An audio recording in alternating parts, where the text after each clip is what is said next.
Hey guys, this journey that we're taking on forgiveness is a tough journey, is it not? Some high ideals that we need to strive toward, but I know as people of character, you're going to be able to do it.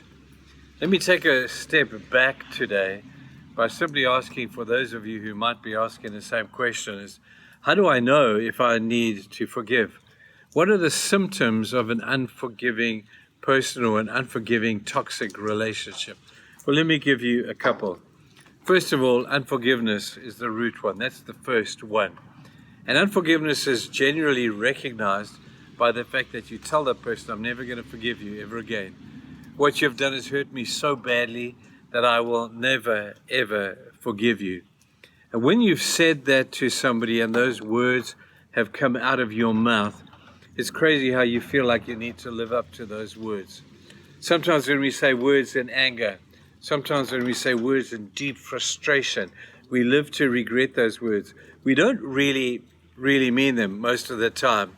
But once you've said it, like toothpaste out of a toothpaste tube, you can't take it back again. So be careful when bad things happen that you don't overstate your pain. Because when you say to somebody, I'm never going to forgive you, either they're going to believe you and give up on you, or else they're going to persist. And I hope that they do. And I hope that you realize that unforgiveness is something you have to forgive.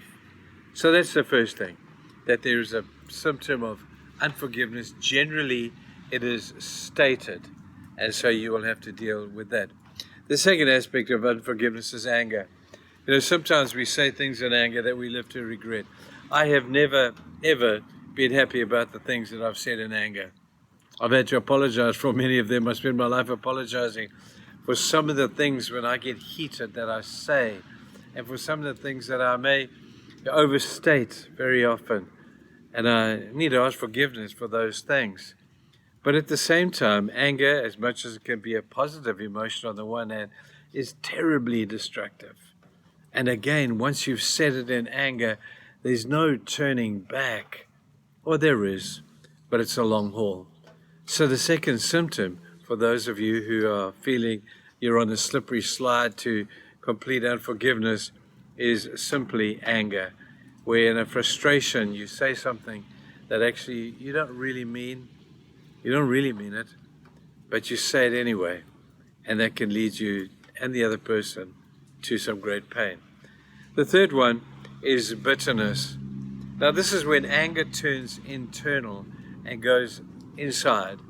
And, an outburst of anger is one thing, but internal bitterness is something that's really terrible. If anger is not dealt with, and sometimes we have an explosion of anger, but some people don't explode. Some people turn it into a passive-aggressive type of a thing. Some people will turn it into something where they just don't talk to you. Some people will just ignore you, pretend that you're not there. And that, I think, is a more hurtful way of expressing your anger and your disapproval or your unforgiveness than even the outburst of anger, because it's subtle and it's toxic and it can kill you far quicker than you would ever kill. An explosion of anger is one thing, and a good apology can deal with that.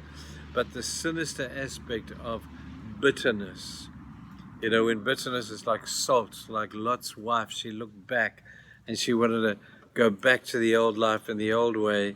She turned into salt, and salt is very bitter. You don't want to become like that. That's where your health gets affected. That's where ulcers come in. And relationships are beginning to take a slippery side away. So let's leave it for today. I've got a couple more I'll add to tomorrow, and I hope that you'll be able to deal with these things. But God bless you guys as you recognize these things. You can kind of, at the end of tomorrow, you'll be able to tell where you are on the scale of unforgiveness toward different people around you. But today, so far, it's stated unforgiveness. I'll never forgive you. It's then anger that is out of control.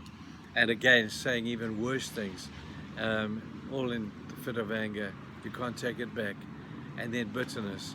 If anger is not dealt with, remember, it turns internal on you and will kill you from the inside. That's a miserable place to be. Let me just pray for you. Father, I just want to thank you that you you love us, the way you care for us. And Lord, my heart goes out to people who'll be listening to what I've just spoken about, and it's almost like I almost feel like apologizing for this because it's so strong and sometimes even so harsh. But Lord, I pray that we would, who are sick and tired of being sick and tired of carrying around the tormentors of our minds, I pray, Lord, that we would all make a strong stand in this regard to be able to deal very forcefully with the issues of darkness that sneak into our minds and into our hearts through unforgiveness. So for these three things that we have spoken about today, Lord, I pray you'd help us to recognize them and to deal aggressively with them intentionally. They're not just going to dry up and blow away. We have to make an aggressive stance to deal with them. We know the joy at the end. There's pain in the journey, but man, the joy at the end makes it all worthwhile. Thank you for this truth today in your name. Amen. You people go and have a good day. We'll see you tomorrow. Bye.